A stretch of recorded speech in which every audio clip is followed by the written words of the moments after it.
La police a investi la mosquée hier au petit matin.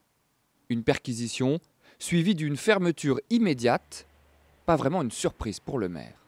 Dedans, il devait probablement y avoir des radicaux. Il y a une histoire, même si elle nous semble être passée, il y a forcément un individu qui était le président de l'association qui a fui à l'étranger. Cet homme, c'est Mohamed Amoumi, l'ancien imam, soupçonné d'avoir endoctriné une dizaine de jeunes, aujourd'hui partis faire le djihad en Syrie.